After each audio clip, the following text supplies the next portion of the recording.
bangsa Israel, Yahudi, kita punya tanggung jawab yang berat sebagai tuan rumah akhir zaman. Yahweh telah menyampaikan lewat Nabi Musa di padang gurun, di Bukit Sion, di Yerusalem. Kita adalah tuan rumah yang benar. Tuan rumah itu tidak enak, karena harus menyiapkan semuanya, berkorban, bahkan dimusuhi. Orang mencaci itu mudah, tapi kalau mereka melakukan belum tentu bisa, dan tidak akan bisa. Bangsa manapun seperti bangsa Israel. Oleh sebab itu harus legowo.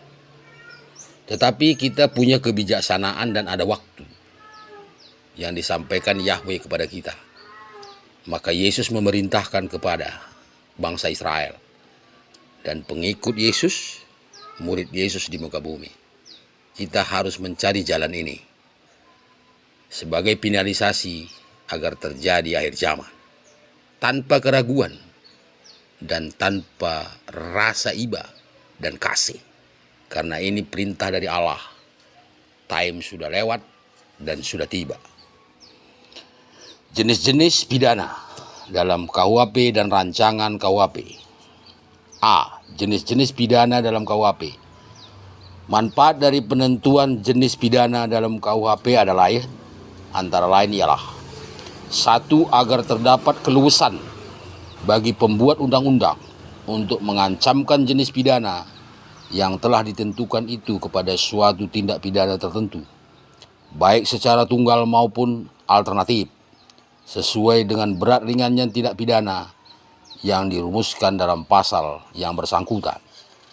Yang kedua, dalam hal pidana ditentukan secara alternatif, ada keluasan bagi hakim untuk memilih dan menjatuhkan pidana yang lebih sepadan dan tepat, di samping kewenangannya bergerak antara maksimum dan minimum pidana yang telah ditentukan. Adapun jenis pidana yang diatur dalam KUHP terdapat pada pasal 10 yang terdiri dari 2 jenis, yaitu pidana pokok dan pidana tambahan, yang masing-masing dapat dibagi lagi atas beberapa macam-macam sebagai disebutkan di bawah ini. Pidana mati. Pidana mati dikategorikan dalam pidana pokok. Hal ini sebagaimana diatur dalam pasal 10 KUHP. Seiring perkembangan waktu, akibat dirasakan bertentangan dengan hak asasi manusia, hak yang diatur sebagai diatur dalam pasal 28A Undang-Undang Dasar 45, setiap orang berhak untuk hidup serta berhak mempertahankan hidup dan kehidupannya.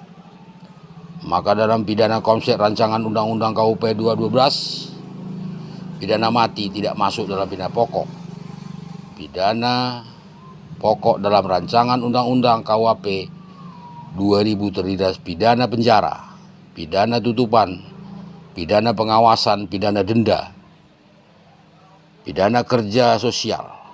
Pidana mati merupakan suatu pokok yang bersifat khusus atau eksepsional dan selalu diancamkan secara alternatif. Beberapa alasan dari mereka yang menentang hukuman mati antara lain: sekali pidana mati dijatuhkan dilaksanakan, maka tidak ada jalan lain untuk memperbaiki apabila ternyata di dalam putusannya hukum tersebut mengandung kekeliruan. Pidana mati itu bertentangan dengan peri kemanusiaan.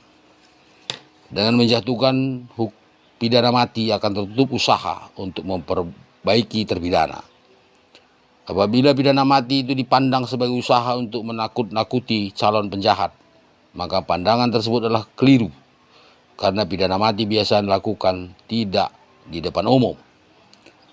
Penjatuhan pidana mati biasanya mengandung balas kasihan masyarakat, yang dengan demikian mengundang protes-protes pelaksanaannya. Pada umumnya kepala negara lebih cenderung untuk mengubah pidana mati dengan pidana terbatas ataupun pidana seumur hidup. Yang kedua, pidana penjara.